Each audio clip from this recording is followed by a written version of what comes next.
Добре дојдовте во новото издание на Форум Импакт. Јас сум Стефче Дечев. Со голема радост ве поканувам да го проследите денешниот разговор со нашата гостинка, господја Клара Касапов, македонка која што живее и действува претежно во Холандија, но поврзана доста и со Македонија. Вчера беше гостин на конференцијата и главен говорник Марта и Марија во Штип, така беше, овие 2 дена изминати беше оваа конференција. Таа денес е со нас во Форум Импакт и верувам дека овој длабок, искрен разговор посветен на улогата на жената во современото општество ќе ве заинтересира да останете во наредните час и половина, зависно колку нели ќе се замуабетиме. Во овој подкаст ќе навлеземе во прашања кои допираат до срцето на секоја жена, но се разбира и на секој маж. Ќе зборуваме за вистинскиот идентитет на жената, надвор од општествените очекувања, за слободата или притисокот на современите случувања врз жената, колку таа е слободна, за самопочита, самодовербата и верата, кариерата, мајчинството, жената како лидер во општеството, во заедницата, во црквата, бидејќи господја Клара не само што е говорник познат, туку е и жена пастор која што действува во Холандија и навистина таа улога ќе ми биде драго да поразговараме на интересни теми и содржини и велам добре дојдеве и официјално господја Клара за вас во нашиот Форум Импакт.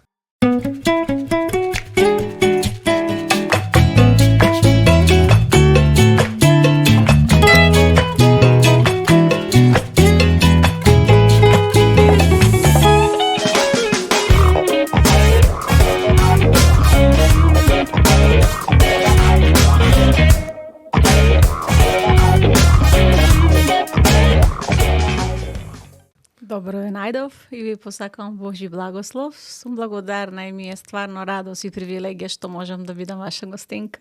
Мене ми е навистина задоволство да ви имаме, зашто се запознавме чинам пред некои година и пол. Така пред се преку социјалните медиуми бевме во комуникација многу пати и ги споделувам вашите ставови, постови на одредени социјални медиуми кои што ги имаме. Имате доста инспиративен напати говор, содржина, текст што го објавувате и инспирација, посебно и за жените се разбира, но и за разбирање на низа општествени и христијански теми. Ме радува, фала му на Господ. Верувам дека и по тој основ бевте и гостин говорник, но не сте прв пат говорник на одредена конференција, така? Не. Како поминавте на конференцијата овие денови? Беше стварно благословено. Жени претежно, имаше неколку мажи, посебно нели со технички служби, така? Но големината бевме нели жени. Ова е женско движење основено пред кратко време. И беше голема радост да видам наши македонки од разни градови, што се зберевме во името на Господ Исус во Штип и потенцијалот што можам да го видам беше навистина голема радост. Гладот и жедот што сите го имат за Бог, но не само гладот и жедот, туку и даровите и талентите Бог што ги има в нив поставено да бидат на благослов, не само во локалните заедници, цркви каде се, туку и да служат и во општеството. И тоа е, пак ќе повторам, голема радост и привилегија да бидам говорник и дел од сето тоа.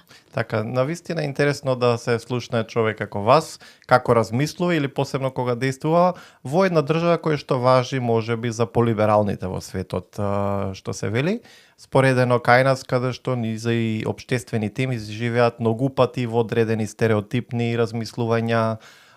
И затоа првото прашање, јас например прв пат со онаа тематика gender balance, родов момент, актуелна и во минатите години, посебно кои што се действуваше и за род, пол, темите, кои што многу пати се и помешува. Прв пат јас се соочи со таа тема, знам бев студент на правните студии, каде што одев и на родови студии посебно, каде што и поздрав до професорката моја тогаш беше, сега е председател на Македонија, господја Гордана Силјановска, драга личност и професорката Гзиме Старова, знам, по трудово право. И од тука би сакала еве да го посветиме тој разговор во поглед на жената во општеството, балансот помеѓу трудот, незиниот ангажман, како идентитетот една современа жена може да го изгради растегната помеѓу обврските, нели, што ги побарува семејството и нејзината личност која што можеби нели побарува професионално остварување. Да. Тоа е големо прашање и длабоко, што мислам секоја една жена и треба цел живот да го тоа развива во нејзиниот живот со разните титули што ги има, разните функции што ги има. Така да првно сакам да кажам дека се во животот е процес. Така да една млада девојка што е дама 20 годишна би била другачие во овој однос на ова прашање, 30 годишната другачие и така натаму. Значи се тоа е процес како тоа се развива. Првно секој човек и секоја една жена е уникатна. Значи на вашето прашање нема одговор едно по формула. Така. Значи секоја една жена својот повик, духовен повик со Бог, но исто и одговорниците овде на оваа земја се стварно уникатни. Значи тоа е специфично уникатно, што може сите тие жени другачи одговор да дадат, а во исто времено сите ние жени се соочуваме сепак со истите прашања, потреби, битки и одговорности. Така да јас би дадела отворен одговор. Тоа е еден голем процес на развивување во тоа и училиште на животот. Так. И како викаме кај нас во Македонија, со падни стани се учат некои нешта, не само нели да имаме некое образување, прави така, вака, онака, или пак ние на основа на Светото писмо да проповедаме, еве жената во Божјиот збор се учи барем што не треба да прави. Има простор што да прави. Ќе дојдеме и до тој нели момент кај што посебно во поглед на вашата улога го имате во Холандија, првенствено и како тоа е прифатено таму како тука. Да.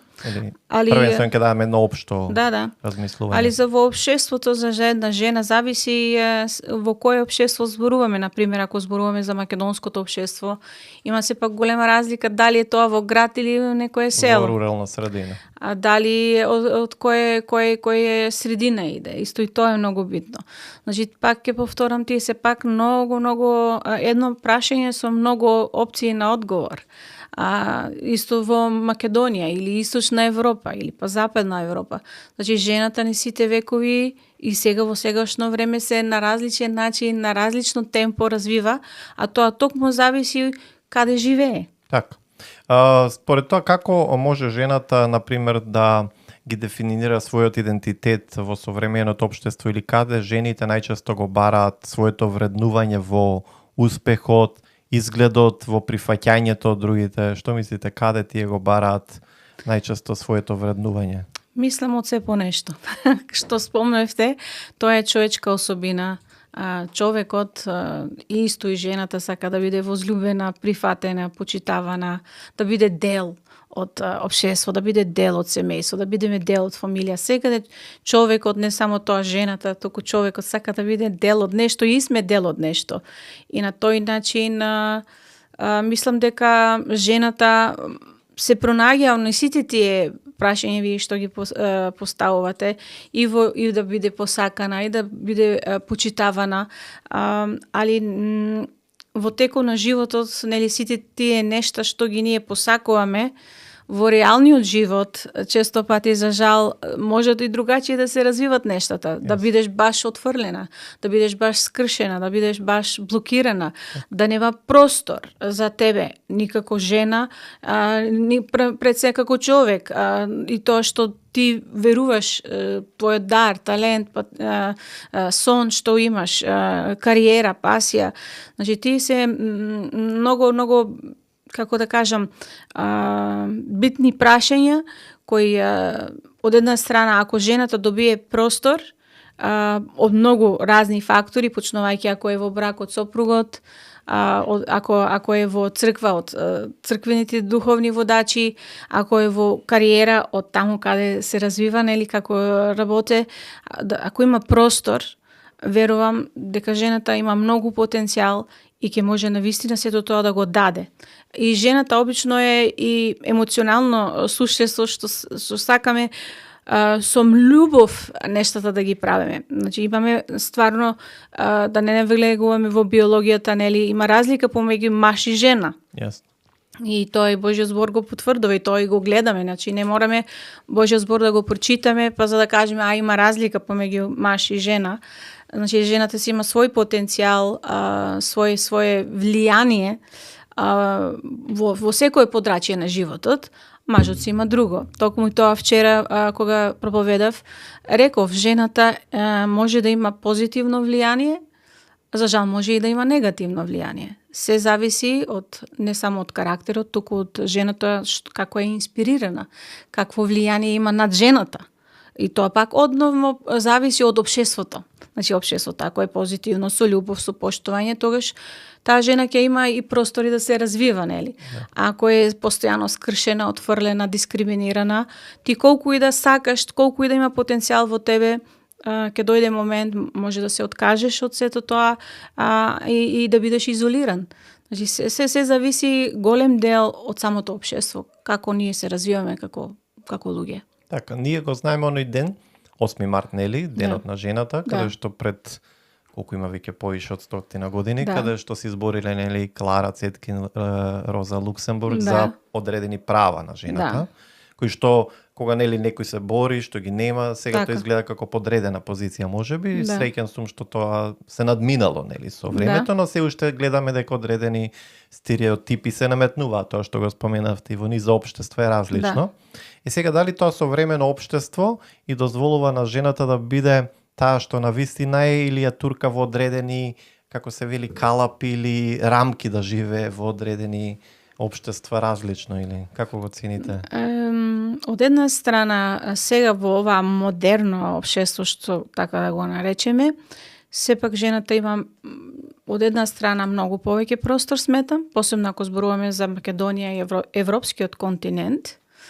А од друга страна, традициите и свесноста на човекот во некое општество не се брзо и лесно менуваат. Така да тогаш доаѓаме до идентитет криза. Од едната страна ти е дозволено, одобрено и си активна во тоа подрачје, а од другата страна има секој пат некои нешта или некои луѓе кои бунтуваат против тоа. И тогаш од една страна ти како жена се радуваш и се развиваш, а од друга страна однова имаш таа битка за да и ти се бореш за твоето право, за да бидеш и човек и жена на оваа земја. Значи едното и другото, битката за позиција, така да кажам, во човечкото царство. Во човечкото царство за битка за позиција, за мок, за власт е секогаш била присутна и се уште е присутна. Значи дали ние се наоѓаме во демокрација или во некое традиционално конзервативно место, тоа се постојано сепак повтара. Да, првенствено вашето действување сега е поврзано во Холандија, каде што сте и пастор споменав, што за многу луѓе тука би било нели чудно да се. Мислам не дека не е сватливо, но се уште средината е те наметнало некои рамки. Што верувам можеби ќе се променат. Во што може Македонија и Холандија да ги споредиме или се доближуваат, а во што се светлосни години во тие рамноправност на мажите и жените различни? Во што како можеме го согледувате? Бидејќи вие сепак имате активности, действувате, живеете во Холандија, но сепак имате доста поврзаност и со Македонија. Да. Јас мислам дека сепак има голема разлика помеѓу Западна Европа и Источна Европа во секој еден контекст. Со сето поштање ние во Македонија во некое село се уште возиме на коин и магаре, големината, додека во Холандија тоа е надминето. Значи, ако видиме по самата структура и развивување на самото општество, не само во економски развој, туку и свеста на човекот, пошто тоа оде паралелно заедно, има сепак голема разлика. А од друга страна, каде и да сме, дали во Холандија или Македонија или Кина, Австралија, дали во некое село, дали во некој мега голем град, човекот е сепак исти. Значи човекот е патнат. Емоционално битие, кој што има потреба од љубов, од внимание. Значи потребите се исти, прашањата се исти, битките се исти. Луѓето мислат, посебно во Македонија, кои го нема тоа искуство, посебно за Западот, мисле, тамо е рајот. Тамо нели има мед и млеко, позлатени улици и ајде ќе имигрираме за подобра иднина.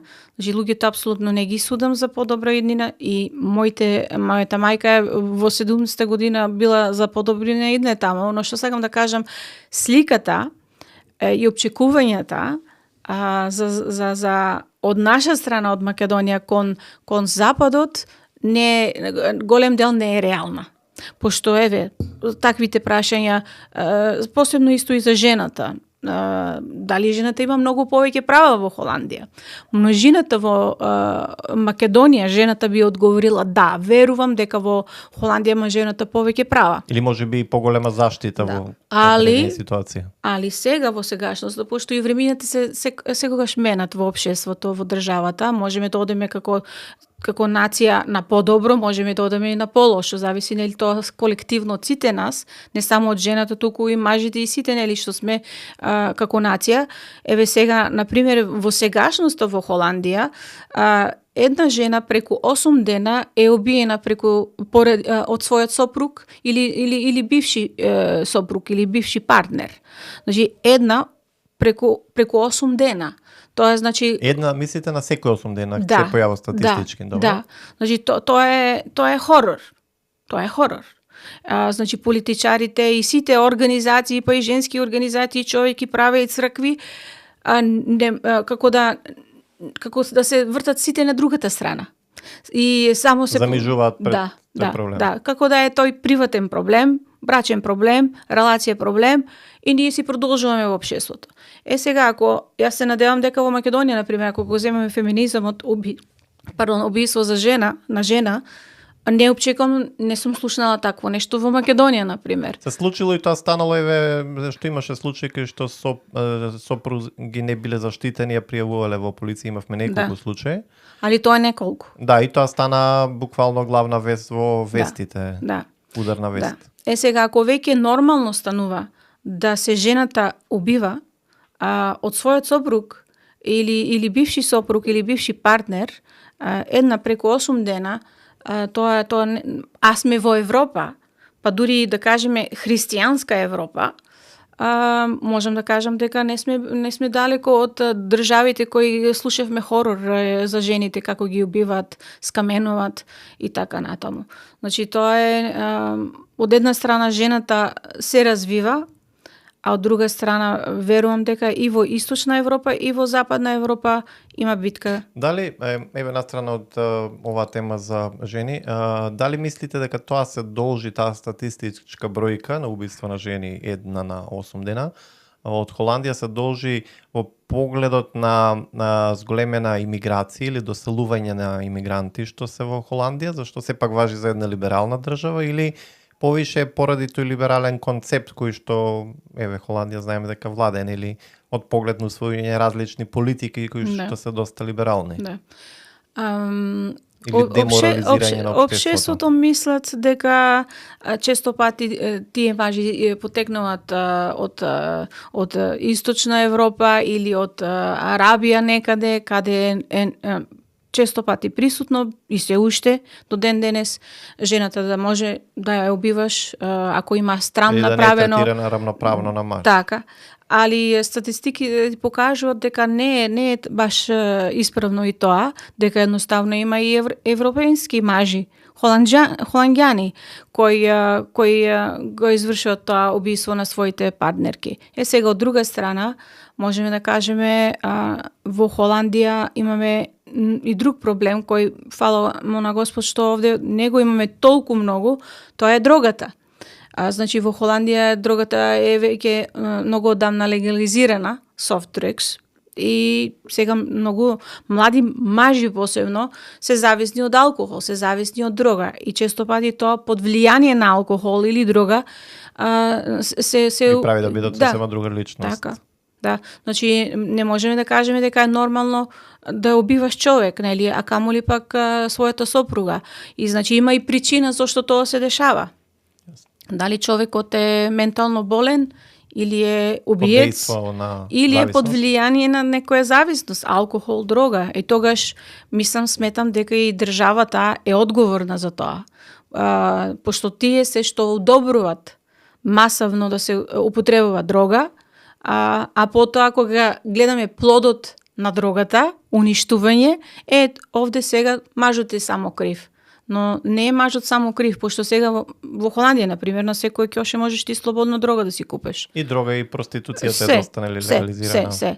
Значи, оваа демокрација што ние се боревме, нели да ја добиеме како човек и права, исто и жената внатре во тоа, ако немаме дисциплина и ако немаме здрав извор, да се ние како луѓе развиваме, тогаш мојот заклучок е дека демокрацијата без граница, без дисциплина, без здрав извор може да биде и многу штетна. Ние Европа многу пати нели кога дискутираме се размислува на Европа како христијанска творевина или кога се граделе државите пред некои 100-150 години сепак биле базирани на тие христијански вредности. Да. И Западна Европа предничела по тој наплив Така. на реформацијата да понуди права за човекот, права за жената, права за работникот, социјални права кои што би споредил со остатокот од светот се на едно позавидно ниво. Но може би одредени концепти отишле предалеку во поглед на либерализација, деморализација на тие вредности, кај што сега чувствувам дека во Европа е борба на концепти политички. Колку мислите дека еден обичен холандски граѓанин, не збориме нели сега за имигранти што не се интегрирани во општеството, туку колку размислувањето на холандските граѓани е желно да се врати на некои вредносни системи или е склоно кон тоа да биде, како се вели, добро е. Поделено е. Значи во Холандија сме над 18 милиона жители.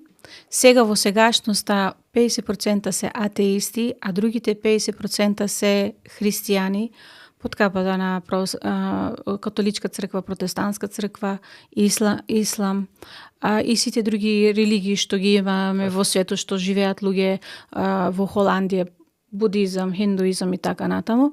Значи, кога кажеме 50% атеизам, 50% христијани, муслимани и сите други религии внатре, можеме да видиме дека има промена на целокупното живеалиште, кој за што стое. Исто и во политиката, како се гласе, што сакаме ние, во кој правец сакаме да одеме.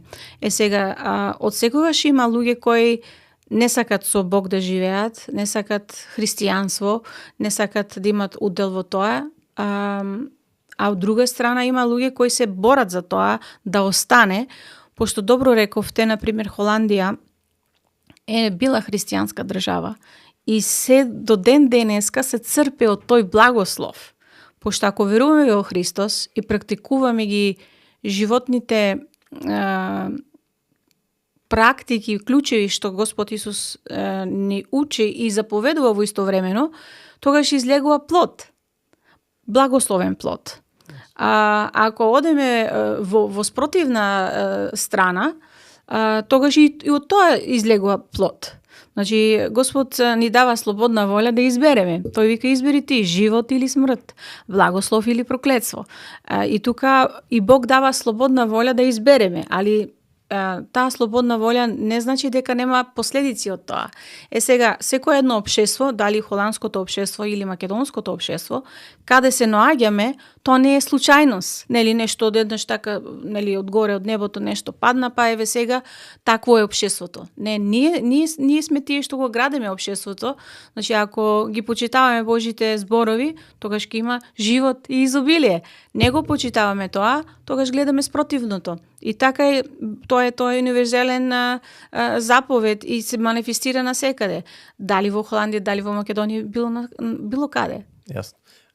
Дали како вие успешна сопруга, мајка, така и професионално ангажирана и како пастор и проповедник и говорник, или активна доста и на социјалните мрежи, дали може да ја прашам, дали жената денес мора да избере помеѓу кариера и семејство и дали е тоа една главна битка која што се случува во животот на жената?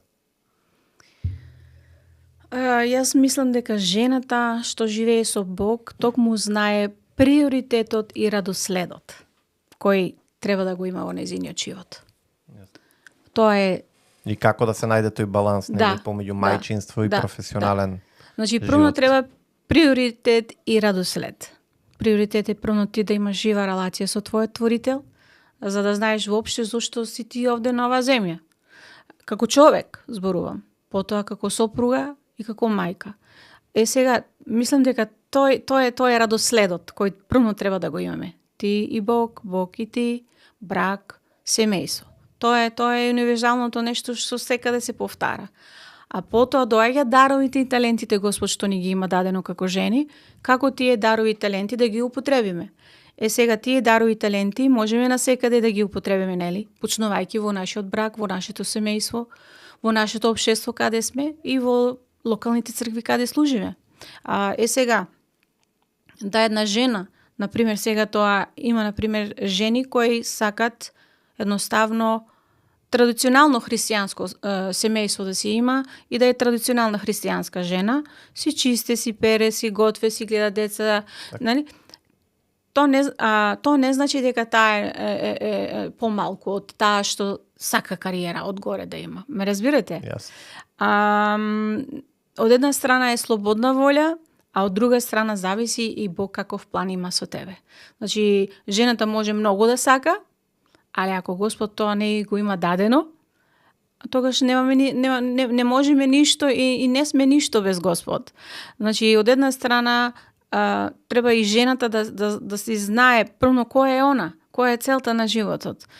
Зошто сум јас овде? Што правам? Инаку многу брзо и лесно, не само жената, туку и мажот, но да се концентрираме сега на жената, можеш брзо да се изгубеш.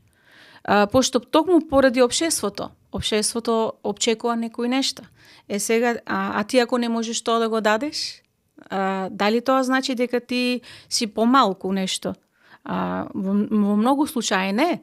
Пошто не ти е дадено тоа, ме разбирате? Значи, еве сега кога зборуваме во контекст за кариера, некои жени се повикани од Господ да се во политиката, некои жени се повикани на високо ниво да се образование, нешто да поучават, нешто да водат, да управуват, но не секоја жена е повикана во тоа. И значи тоа е битно да таа жена што не е повикана во тоа, да не се чувствува помалку, пошто не е ни помалку. Значи, за Бог сме сите еднакви, али секој си има своја функција. Јасно. Има една интересна случка во 13-тиот век, паписа Ивана, која што наводно била папата Јован, односно Иван VIII, не знам дали ја знаете, има и дури книга за папата Јована или Јован, кој што се претпоставува дека била жена преправена во улога да биде папа, кој што нели открина интересен момент. Како се случи еве лично за вас? Ќе се вратиме па ќе дојдеме повторно овие теми за општествените размислувања. Како се случи, кога се случи да вие станете жена и пастор и говорник? Ете може чисто за гледачите да ги запознаеме и со вас подетално. Тоа не се случува преку една ноќ, тоа можам да го кажам, тоа е одново процес во животот, најбитно повик од Бог. Првно кога јас бев, да кажам, вереник, си верувам во Господ, имам свој... Родом сте од Струмица. Од Струмица, потекло од православна црква, си верувам во Господ, се трудам да бидам добар човек. На колку години одите во Холандија, рековте? На 7 годишна возраст. Так. И си верувам во Господ, се трудам да бидам добар човек. Планирав, имам желба да студирам психологија, да станувам психолог. Така, значи, бев од секогаш жена, што ми беше брак, семејство најбитно, а во исто време сакав и нешто и јас да имам удел во општеството. За мене тоа значише да психологија, да студирам со цел да можам човечката психа, човечкото мозоче добро да го разберам, за да можам да помогнам на луѓе во тој контекст. Али кога го бараме Бог и ќе го најдеме. Или Бог нас ќе не најде, тоа сакав да кажам. И кога Бог мене најде, беше за мене едно благословено искуство што не знаев, пошто ние во Македонија, посебно во православната црква, веруваме во Бог. Но не беше јасно, барам тогашно време, сега веќе зборувам веќе пред 30 години во мојот живот, не беше јасно дека можеш да имаш релација со Бог, однос со Бог и да го познаваш ти лично Бог.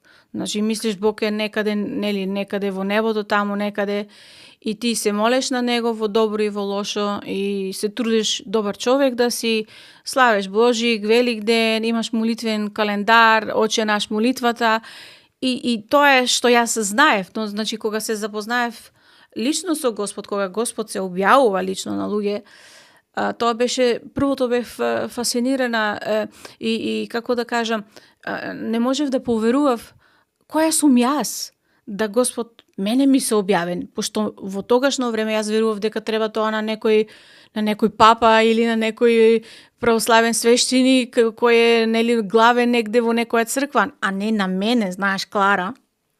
Значи, од таму почна тоа да кажеш, вау, чудесен е Бог, чудесен, како Бог ми се објавуваше, така јас започнав да имам првно релација со Господ.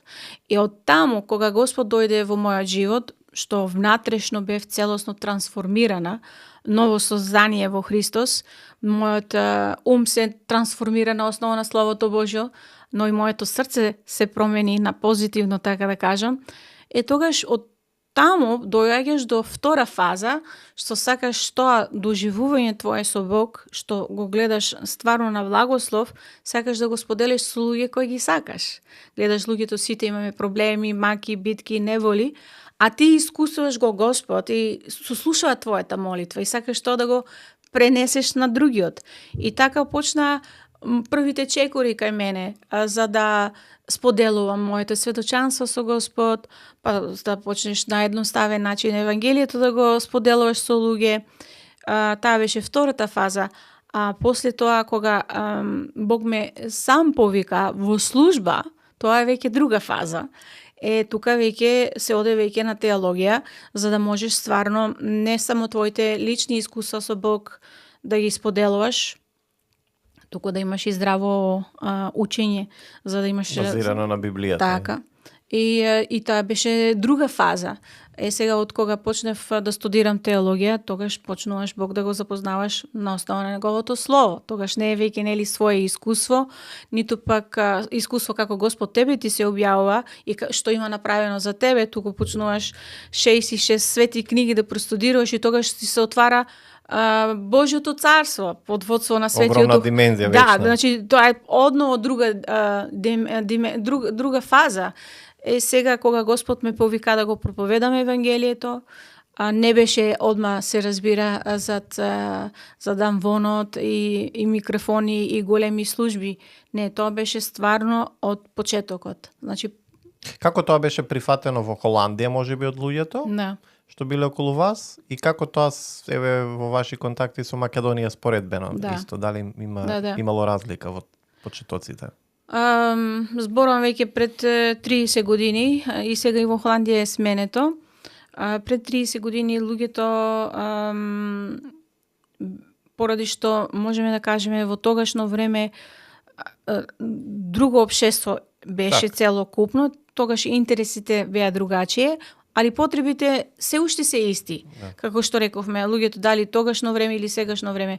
Кога почневме ние, значи јас почнев да го проповедам Евангелието надвор на улица, евангелизација. Лично сама, после со група, после под капата на локални заедници, после од тоа низ разни цркви, па женски конференции, радија, телевизии, знаеш, теку на годините. Сега, како реагираат луѓето? Значи, луѓето се исти од секогаш. Како реагира кога Господ Исус беше на земјата? Едниот го прифатуваат, другите го отфрлуваат. И така исто и неговите кои го проповедат Евангелието. Едните прифатуваат, другите те отфрлуваат. Јасно. Од почетокот кога бев млада во верата ми беше тоа многу мака, криво, како да го тоа лично доживеваш тоа отфрлување, али сега знаеме дека човекот не е лична работата во тој контекст дека тебе не те сака, тебе те мразат, туку дека човекот или сака Господ да го прифати или не сака. И тоа е значи искуството во тогашно време, али сега можеме да кажеме после 30 години кога веќе си во служба, тогаш доаѓа друга фаза. Тогаш служиш, се разбира, на христијани кои веќе веруваат во Христос и тогаш големината те прифатува. Освен ако има некои браќа кои строго се придржаваат, кои не сакат жената да е старозаветно може да.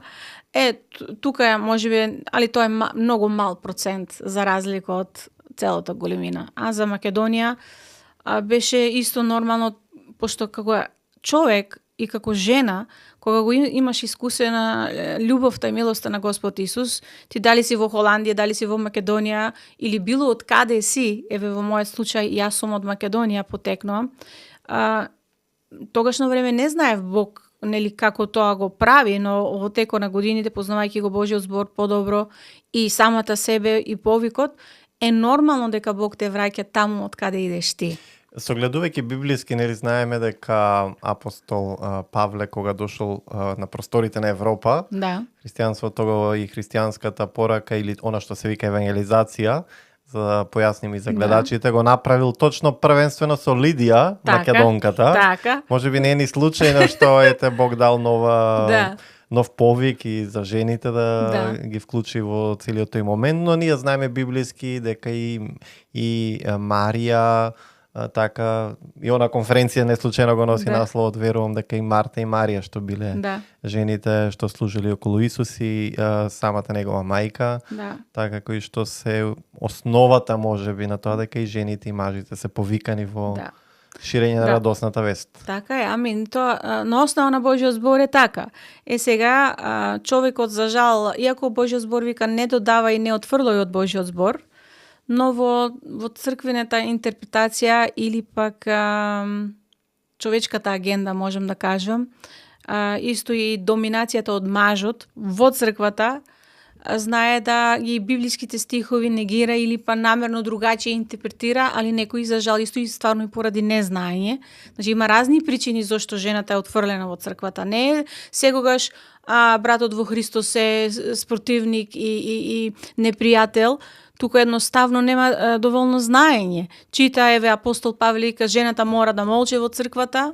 Или оној стих кој што вика жената да се покорува на мажот, ама не го кажуваат моментот жената да се покорува на љубовта од мажот. Значи така, мажот има своја улога обострана што треба. Од една страна, ќе повторам, тоа го сега исто имам разберено, пошто нели растеме сите во искуството во тоа.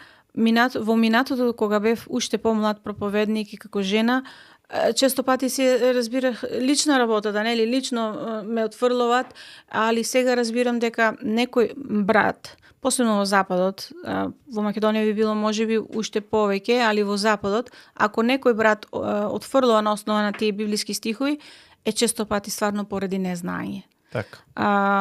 Пошто сепак теологијата кога студираме на еврејски, на старогрчки, на латински, тогаш сепак добиваме многу подлабоко се навлегува. И дефинициите на зборови, што значи служител, што значи евангелие. Еве вчера проповедавме доживеја славата на Бог во твојот живот. Но што значи слава? И кога го тоа простудиравме, бевме поучени дека тоа не е баш како ние што мислевме, нели? Така да, често пати поради незнаење. Од една страна, кога велиме незнаење, сметам дека ќе имаме оние христијански размислувања, можеби што се повише старозаветни, но од друга страна, сметам дека ќе имаме и размислувања кои што се прелиберални или феминистички, кои што мислам дека повторно од незнаење не согледале кој е суштината на библиското верување за мажот и жената. Да. Види, за да дојдеме до правилно, здраво учење... И многу жени може би оправдано во тој либерален свет се повикуваат, еве, целото христијанство повикува на омаловажување на жената и поради тоа не го прифаќаат, но мислам дека е неточно. Не, види, да се навратиме на првото нешто, значи, за да разбереме улогата на жената, под капата на црквата, треба стварно да имаме здраво учење на Словото Божјо. Значи, не селективно читање на Светото писмо, еве така пише овде и овде пише онака, нели, цитати надвор од Да контекст. се извадат од контекстот. И секој да си направи своја теологија, туку стварно мора целото Свето писмо од Битие до Откровение да простудираме сериозно на теолошки ниво за жената која е и која е местото во Божјото царство и во црквата. Посебно кога зборуваме за служби и за духовни активности. И тогаш, ако мажот стои отворен, да и самиот биде поучаван во тоа, тогаш големината од малата процентажа во Холандија што не стои отворен, онда прифатуваат. А исто што се случува не само спрема здравата теологија, туку исто и по плодовите. Например, сите браќа во Христос кои од почетокот не се стојале зад мене во службата, сега првно проповедник, после па пасторе и чекај малку, многу одеш сестро полека, али кога гледат после 10, 20, 30 години, ти се уште си активен во службата и е на благослов на луѓето, и како што Господ Исус учи по плодовите, ќе препознаеме нештата. И тогаш и тие ушти се замолчуваат. Тие гласови замолчуваат и викат, окей, ја благословаме таа сестра. А иначе феминизмот, да се навратам на тоа, значи не стојам отворена за феминизам, иако сум жена, поради што феминизмот има друга физија за жената. Во контекст, надвор од контекстот, надвор од Словото Божјо, што е жената. Значи јас како христијанка, како керка на Бог и служителка на Христос се придржавам на учењето на Христос и неговото слово.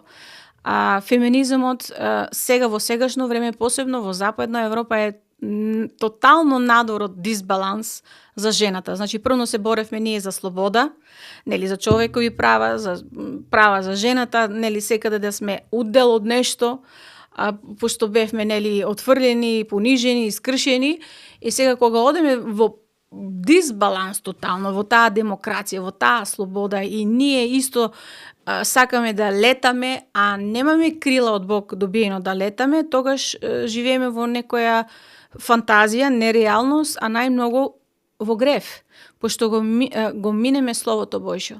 Феминизмот, традиционалниот феминизам зборуваме, значи не зборувам за 8 март кој некој ќе го помеше тоа, значи 8 март не е феминизам. 8 март се стварно боре историски момент кај што се направило предвижување реформација на така. правата. А инаку сега кога зборуваме за феминизам, феминизмот се боре за такви женски права за жената, што се дури има над мажот поставено. Супериорност. Да, значи тоа е против Словото Божјо и со тоа се не согласувам. Не само што е против Словото Божјо, туку и навистина ние не можеме да бидеме маж. Значи мажот си е маж, жената си е жена.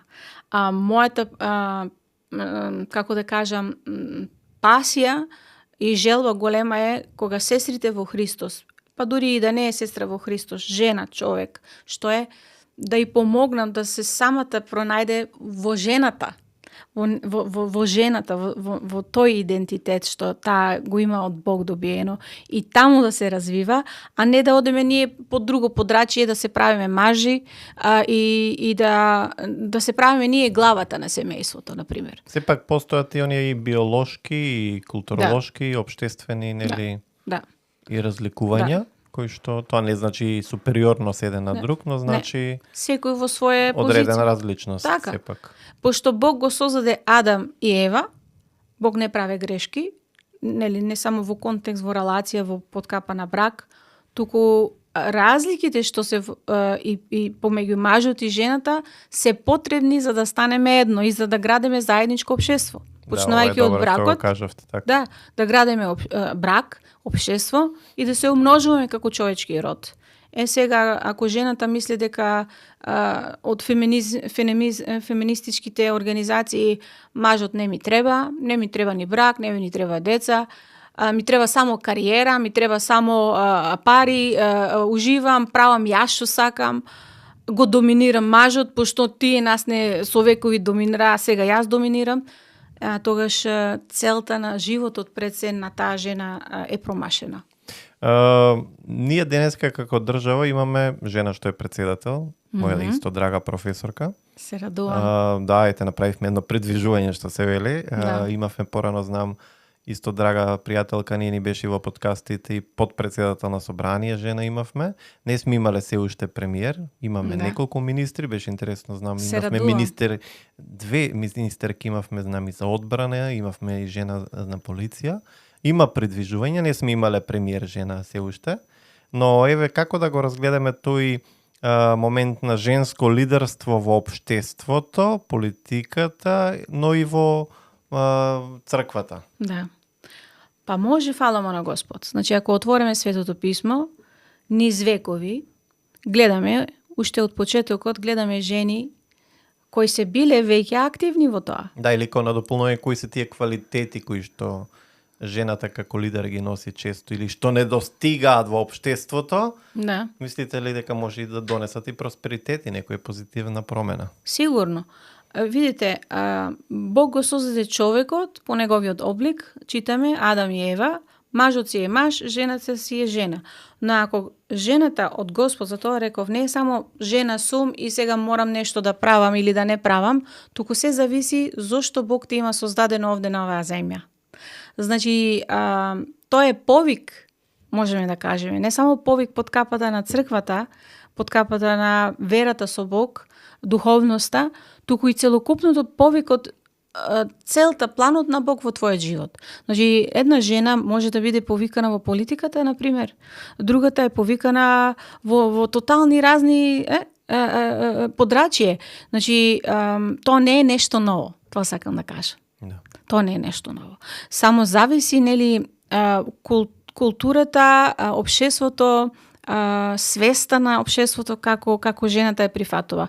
Инаку ако видиме историјата на човечкиот род, значи не само историјата на Светото писмо што читаме ни сите тие векови жени што се били од Бог употребени, туку и историјата на човечкиот род, од секогаш е имало жени кои се биле водители, управители, али секогаш исто тоа сепак за жал малку исто под маса ставено. Да, имаше, али сепак како да кажам, присутно е, но не се тоа многу дава значење како на мажот. Така. Значи повеќе се од мажот опчекува. Тоа е главата, ни сите векови, ни сите религии, мажот е главата, од него се опчекува, а жената ако окей, може, а ако е да, имаме тогаш две партии. Едните те отфрлуваат, другите те прифатуваат. И мислам за жената ни сите тие векови секогаш тоа се повтара. Значи, исто и што читаме за жените во Светото писмо, сите тие жени не се секој пат биле одма право прифатени, нели? А од друга страна, кога гледаме плодот, тогаш ќе кажеме, да, Бог е прекрасен, жената има прекрасно создадено и може сигурно да придонесува секаде каде Бог ја има поставено. Ако ве прашам за примери на женски лидери, Да. од историјата, од не знам, политиката, од општествените моменти, кои би ги издвоиле 5? Што ви се за вас себе соодветни за... За вези политиката за Македонија, да ви бидам искрена, не сум... мора само Македонија, нека, да. А инако во Холандија за политиката сум информирана, поискусна. Тогаш јас би сакала повеќе... Или ни светот, така? И светот. Да се прдржам повеќе за Холандија. Сепак има многу поштовање за жени кои се во политиката, кои го променуваат општеството на позитивно, на благослов. Сега едната е христијанка, но ако другата не е христијанка, али сепак заповедот Божи го автоматски практикува, тоа е љубовта, праведноста, мирот, тогаш таа автоматски му служи на Господ без да знае, е инструмент Божи. Али за мене би било сепак христијански политички партии. Ако одеме во политика, тогаш сепак бирам за христијански политички партии во Холандија и таму има разни жени кои сепак повеќе добиваат и тие право да управуваат и се покажуваат, нели, по плодот, дали е способна, нели, имаме избори. А во светски рамки кој пример на жена би го издвоиле како лидерски, еве што? Кои мињаве подсетуваат? Тоа не сум размислувала, да ти кажам искрено. Мене интересно сега што ми паѓа на памет е кралицата Елизабета, која што беше можеби најдолгорочен монарх или лидер на Јас би цела тогаш нација сепак со за нашата децении. Јас би сепак за нашата кралица тогаш избрала кралицата во Холандија, Беатрикс, старата кралица што имавме, што се потсетувам како мало детенце посетуваше во нашето училиште, во коледж.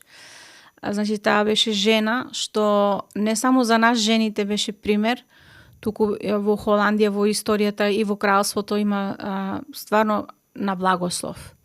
Значи, таа би била сепак близко до дома, старата кралица во Холандија, пошто и таа, токму и таа се има борено многу за не само за човекови права, туку и за правата на жената. Yes. И таа сега не, наравно се разбира, не е веќе кралица, али гледаме дека Како е сега крал? Имате крал сега? имаме крал. Вилем Александар со Син на- Максима. така? Да, синот, да. Сега тој е маж, Да. значи тој не е баш зафатен со сега Максима, се разбира, кралица, неговата сопруга е зафатена понекогаш, нели, со жени, со деца, али сепак има голема разлика кога жената е кралица. И сепак има исто и разлика кога жената е пастор. Или каде е жената некаде да води нешто, да управува, тогаш сепак е факт дека таа сепак се бори исто за правата на жената. Јас. Ајде да ги разгледаме предизвиците на денешницата. Значи, многу жени денес носат некои внатрешни рани. Најчесто од каде сметате дека доаѓа тоа или колку таа вера во процесот на исцелување на емоционален план помага? Од каде идат раните, тоа е прашање едноставно, тоа иде од гревот, од последиците на гревот, човекот сам што ги практикува или што му ги практикуват. Значи, Божјиот збор вика наградата на гревот е смрт. Не само духовна смрт, туку и уништување. Значи, кога ние практикуваме грев во нашиот живот или на нам ни практикуваат грев, тогаш доаѓа уштетување. Духовно уштетување, физичко наштетување и ментално наштетување. Значи, ако е една жена наштетена, оштетена емоционално, ментално, тогаш тоа има сигурно причина. Како таа жена да излезе од тоа е најлесното, најбрзото, не само да одеме кај психолог, или да читаме некоја поучна книга, нели едукација некоја. Немам ништо против на тоа, но од своје искуство знам од мојот личен живот, а исто и во службата, дека Господ Исус е најдобриот психолог и психијатер. И тоа е најдобриот лек за секоја една душа. Молитвата содржува сила. Кога навистина се молиме на Господ со нашата тага, страв, болка, тој може и сака нашите души да ги исцели. И таа сакам секоја една слушателка сега да ја охрабрам, отешам, да со незините рани, тага, товар, дали е жртва во нешто или има самата наштетено на самата себе поради погрешни одлуки во животот и сега е ранета поради тоа, Господ Исус е исцелител. Не само физички, туку исто и ментално и духовно. И тој е познава, Господ ја познава нашата душа и тој е единствен што може стварно да не исцели. Како сметате социјалните мрежи како влијат врз самодовербата на жената денеска и нели имаме се повише случаи на страф од анксиозност, што се почести тие случаи, што би им препорачале на жените како да се справат со тие предизвици? Видете, социјалните мрежи имат се што човекот создава, може на позитивен начин да се употреби и на негативен начин. Така исто и со социјалните мрежи. Ние сме тие што ги имаме социјалните мрежи создадено и секој има некој глас и некоја порака. Значи имаме влијание, пренесуваме, даваме влијание или и на нас имат влијание. Сега, социјалните мрежи, толку како што можат да бидат на благослов, така можат исто да бидат на проклетство. Пред кратко размислав, имаше едно младо девојче, она имаше анорекција. И таа тврдеше дека треба само да се пие џус сокови исцедени и само тоа или на тој начин и нејзините следбенички, женски, млади девојчиња, исто и дами и жени, кои ја следеа, почнаа неа да ја следат во тоа. И што се случи? Сите тие жени за жал се оболија физички и ментално, а самата водителка и инфлуенсер во тоа си почина. И значи тука беше за мене стварно wake up call, посебно за мене како жена духовен водач во црквата, да црквата исто заштитувам во тоа, напоменувам, луѓе, внемавајте што гледаме, што слушаме. Значи, социјалните мрежи, посебно за жените, се стварат често пати, нели, позитивното оде на благослов, но негативното е на секоја една форма, на секој начин на уништување. Жената сега, младите, посебно младите девојки, значи, одеме на таков перфекционизам, на изгледот посебно, за да толку дури да млади девојки се имат самите себе убивано. И тоа сметам дека е многу штетно, се разбира. Преголема окупација во животот станува. Таа нереална слика можеби што е на социјални мрежи. Нереална слика што се презентира, што има влијание над умот на млади девојки и на жени. Потоа таа самата почнува така да се однесо или сака таква да е. Потоа и самото влијание што она го пренесува во самото општество кон мажите, например, посебно во сексуалноста, тогаш самата жена станува и жртва на тоа. Значи, жената не сака да е, големината не сака да е сексуален објект за мажот, но ако почнеме да се облечуваме како сексуален објект и делуваме како сексуален објект, тогаш ќе бидеме жртви на самите себе. Да. Али жената што е под влијание во тој момент, не го гледа тоа. И тоа е штетното на социјалните мрежи. Значи, од една страна сум радосна, благодарна за социјалните мрежи. Еве, технологијата толку брзо, лесно, толку масовно се расте во се. Имаме многу достигнено, нели, преку социјалните мрежи. Еве, јас, например, имам онлайн црква основено, каде милиони гледачи имат го слушнето на Евангелието, значи на позитивен, благословен начин. Али сега има некои други социјални мрежи основено на погрешна насока. Од тој плод предонесува наштетување.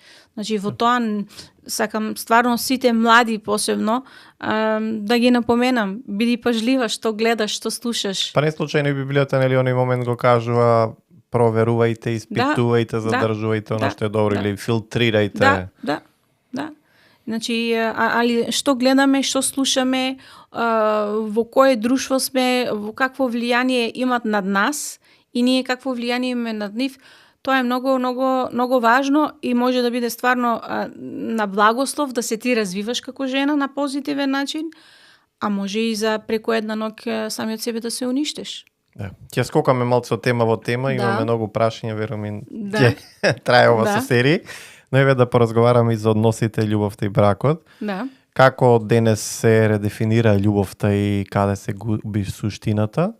Првото, дали бракот се прикажува нереално во црквата и во светот и многу пати има потреба и за простување, нели? Дали тоа постои, колку тоа е ослободувачко? Љубовта. Кога зборуваме за љубовта, тоа е најмногу пишено, пеено, разговарано низ сите векови. Секој има своја дефиниција на љубов. Јас ќе се придржам сепак на Божјиот збор што е љубовта. И од таму почнува и бракот и семејството. Значи во бракот многу луѓе мислат да бракот како да ние го тоа имаме измислено, нели? Станеш и нема што да правам и ќе склопам брак. Значи, бракот е свет институт, завет помеѓу маж и жена што Бог го има создадено. Ако сакаме да бракот, нели, со љубов во бракот да има и што се тоа рефлектира на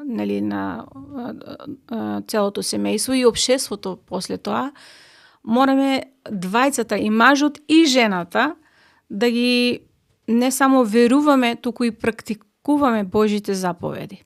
Значи, во Словото Божјо е јасно која е улогата за мажот, која е улогата за жената, што мора или што не смее мажот, или што мора или што не смее жената.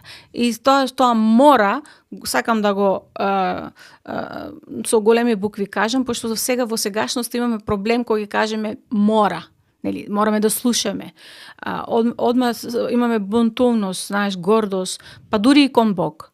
Али заповедите Господ што ги дава, што мора и забрани, тоа Бог го дава од љубов кон нас и штит кон нас. Значи, ако сакаме да имаме благословен живот или благословен брак, мораме и двајцата да чекориме по Господ Исус. Сега, ни мажот, ни жената е перфектен, праве се грешки или пак греови.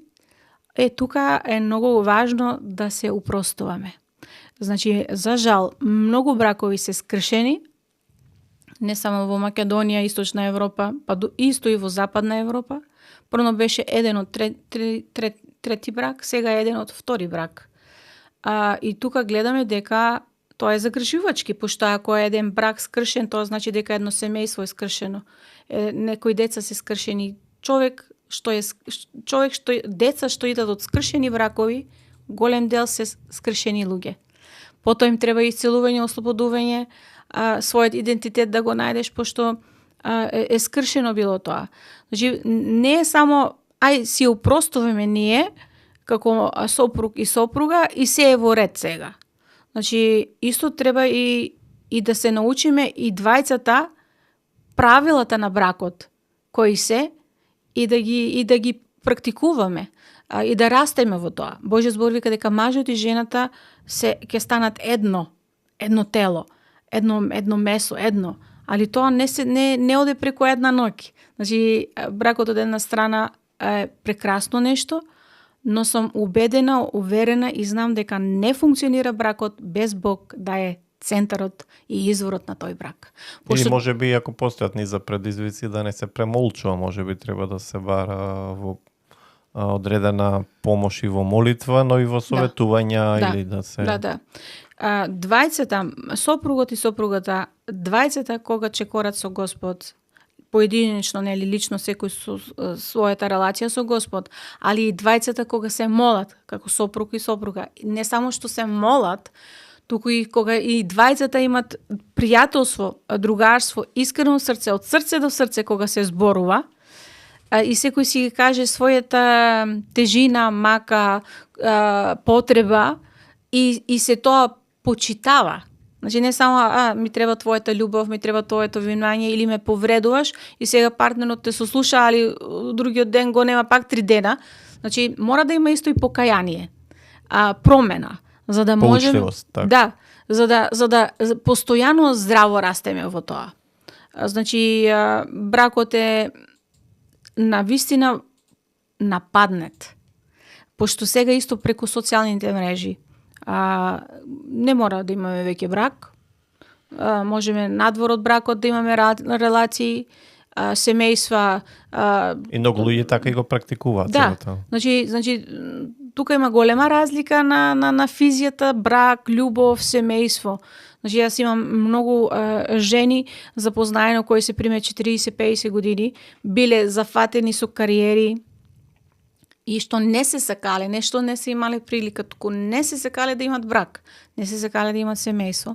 И самата природа во сите нас, кога ја не почитаваме, доаѓаме до заклучок да не се исполнет. Значи, тие жени сега страшно се каат и викат, мојот биолошки саат е поминет, не можам веќе на природен начин да бидам бремена. Сега, фала на Господ, имам нели разни технологии во тоа, но на природен начин е касно веќе. Партнерот се најде на 40-50 години е многу потешко.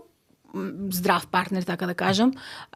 Значи, мислам за жената е многу битно, одново ќе се навратам, да ги знае приоритетите и целите зошто е на оваа земја. Ако зборуваме сега за влијанието и сведоштвото, како жената може да биде таа светлина и каде започнува промената кај жената, пред се во општеството или во срцето? Верувам дека почнува прво кај срцето. Не може надвор од човечкото срце нешто да започне. Се почнува однатре и тоа се рефлектира надвор. Кога ќе кажеме светлината, тоа е токму што Господ Исус вика, бидејте светлина. Тоа е светлината кој го следи него и тој е во светлината и ја зрачи таа светлина. Сега на денешницата се многу на некој new age, shine your light, свети со твојата светлина, али што значи светлина? Светлината, да светиш со твојата светлина, значи токму во темнината да си активна. Тоа значи да си со твојата светлина, да се бориш против злото, да се бориш против неправда, да имаш влијание со вистина, со љубов, со праведност, со мир. Тоа е дефиниција на светлина, кога зборуваме на основа на Божиот збор. Значи, ако кажеме да свете жената со незината светлина во општеството, почнува од незиното срце. Ако незиното срце е полно со темнина, како ќе свети со незината светлина? Значи, првно ќе мора таа да биде просветена со светлината, вистинската светлина што е Господ Исус, а потоа да може да свети. Али мислам дека приоритетот и редоследот не е одма во општеството да одиме да светиме со нашата светлина. Туку првно дома, во твојот брак, во твоето семејство, твоите дечиња, твојот круг, и потоа се умножуваме, на крајот доаѓаме нели до тоа општество каде сме. Значи, многу жени кои се ранети или сакат исто да се докажат што се били отфрлени, ќе одеме надвор, ќе светиме со нашата светлина, а дома нема ни јадење, ни чистење, ни перење, ни готвење, ни љубов кон својот сопруг, ниту пак кон дечињата. Тоа за мене не е да светиш со твојата светлина во општеството. Така. Еве, бидејќи обемни се моментите да поразговараме со вас и инспирацијата, ќе ни треба уште една конференција да организираме. Но како за прво гостување, нели, мислам дека даваме добри поенти, па верувам дека повторно ќе имаме можност и подетално да навлеземе во некои теми. Што би препорачале на младите девојки денес, како да не се чувствуваат изгубени во општеството, което и мит што треба да се урне кај една млада личност? Ние споменавме, начнавме нели размислување, и како треба да се дефинира таа улога на жената во една реченица, како една млада девојка треба да размислува. Мислам за младо девојче, млада дама, најбитно е да го знае својот идентитет. Значи, ако не го знаеме нашиот идентитет, која си ти, тогаш ќе бидеме стварно изгубени. Што би сакала на младата генерација да кажам, дека таа е возлюбена од Бог, створена од Бог, и целта на нејзиниот живот овде на оваа земја, во било кој контекст, никогаш не ќе може да го пронајде, ниту па и самата себе, ако не се врате во жива релација со Бог, со нејзиниот творител. Значи, можеме многу да филозофираме за жената, како да функционира, како да не функционира, која позиција, но ако не се жената пронајде самата од таму каде иде, нејзиниот творител, и со која цел е овде, тогаш жената може и разни филмови нели да си направи. Тоа се нарекува греф. Значи, оригиналниот збор на греф, превод, значи целта да ја промашиш на твојот живот. Јас би сакала младите да ги мотивирам, немој да ја промашиш целта на твојот живот. Размислувај која е целта на твојот живот, но не во однос само на кариера. Не во однос само нели во материјални нешта, туку зошто се имаш родено. Што правиш овде, на кои одлуки треба исто да ги правиш во твојот живот, за да се развиваш во секој еден контекст. И тогаш пак покажувам прст на Господ Исус. Значи, тука не зборуваме за религија, не зборуваме за цркви и црквени доминации. Зборуваме за релација со твојот творител и од таму ти да се пронајдеш самата себе кај Господ Исус, и од таму ти да почнеш да се развиваш. И твојот нов идентитет во Христос. Најважниот идентитет на човекот дека си возлюбена и дека можеш да бидеш керка на Бог. И кога знае младо девојче, јас сум керка на Бог, тогаш не само што таа е сигурна, туку го има и мирот во душата, пошто ние знаеме многу нешта да правиме од немир, од празнина во нашата душа. Правиме разни, простете ми на изразот, глупости, што покушаваме нашата душа да ја исполнеме, посебно кога си млад. ќе правиме тоа, во, оно, и на крајот гледаме дека не е реално било тоа, или не достигно, или неуспешно. Али кога сме во Христос, сме благословени и во Христос можеме да бидеме тие кои Бог има посакано. Тоа сакам да го постојано повтарам, пошто ако се само фокусираме нели на кариери, амбиции, дел во социјалните активности, да, тогаш функционираш како жена, само како човек жена. Али ако функционираш како керка на Бог, тука се менуваат нештата. Кои се ти омилени стихови или стих со кои што би ги охрабриле младите девојки или жени во поглед еве на денешното гостување и темите што ги офативме? Да. Имате ли некои омилени? Немам буквално омилени библиски стихови, но што имам омилено да кажам дека Бог ја љуби душата твоја. Сега таа што слуша. Бог те возлюбува со вечна љубов, безусловна љубов, и таа љубов да ја доживее, тоа посакувам на човечкиот род. Божјата љубов, Божјата милост, Божјиот план. И да се самата пронајде во Бог и да разбере во новиот идентитет, јас сум керка на Бог. Тоа посакувам на секоја една жена. Јас сум керка на Бог. Од таму почнуваат сите други улоги, дарови, таленти, потенцијали, цели на животот и како да се однесуваме во нештата, како да се управуваме со сите проблематики. Значи, омиленото би било сепак Јован 3 глава 16 стих, Евангелието. Таа радосна вест, Бог го возлюби целиот свет, го даде својот единороден син, за да секој што верува во него да има вечен живот. Не само нели кога ќе ги затвориме нашите очи, туку и овде на оваа земја, живот и изобилие. Господ Исус вика, дојдов да дадам живот и изобилие. И тоа го посакувам на секоја една сестра во Христос и на секоја една жена. Живот и изобилие. Прекрасно, прекрасно. Ви благодарам за ова гостување. Начнавме повише теми размислувања. Така. Кои се новите ангажмани ваши сега во Македонија сте уште некој ден? Да. Со Марија Марта, нели, бевме веќе, беше благословен ден кај вас. Со пријатели, да. Имаме уште други подкасти каде ќе имам привилегија да гостуваме, ќе бидат тотално разни теми, така да добродојдени сте да послушате сите. И потоа заминуваме назад во Холандија и продолжуваме. Доаѓате често во Македонија вака? Различно е ни сите сезони на животот. Имало е моменти каде сум била често пати во Македонија, а некогаш еднаш во годината. Еве преку социјалните мрежи баш токму за позитивен начин да ги употребиме. Во минатото идев често физички на мисионерски патишта, а сега имаме онлайн цркви основено, што имам основено, и сега е на едно копче, се притиска и имаме контакт сите во истовремено. И така низ цел свет, али исто со нашите македонци посебно, што зборувам, и нашата диаспора, што ја достигнуваме со тие социјални мрежи.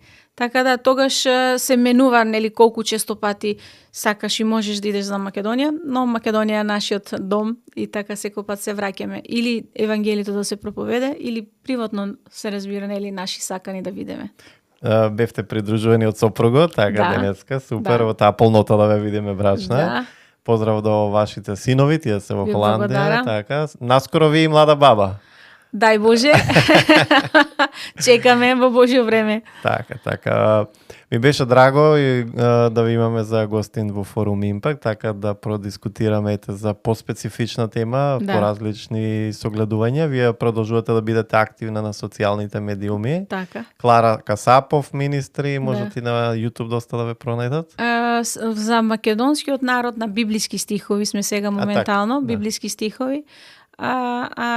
Тоа е таа платформа. Како профил на Facebook и на YouTube? На Facebook. Так. На Facebook библиски стихови, таму се споделуваат кратки видеа, неколку минути, за разни теми. Таму не е само за жената, исто и за мажите, за сите, да. Али некој пат имаме теми само за жените, само за мажите. Ние одбравме да ви имаме согласно и конференцијата што беше. Така. овие денови? Таму се добродојдени, тоа е за нашите македонци, а инако во Холандија се разбира, служам на холандски, тоа не би било за нашите, освен за нашите македонци во Холандија. Така, да се разберете подобро. Уште еднаш ми беше големо задоволство, станете ми во добро, пренесете поздрави до нашите луѓе и во Холандија или до сите таму што се околу вас и верувам повторно ќе ми имаме за гостин. Дај Боже. Така. Ви благодарам исто и на вас што ми даде таа привилегија да бидам ваша гостинка. Ми беше чест да се запознаеме лично, да разговараме. Верувам да соработка плодна ќе имаме и понатаму. Дај Боже, и посебно слушателите да бидат стварно благословени со тоа нешто што споделивме. Јасно. Така.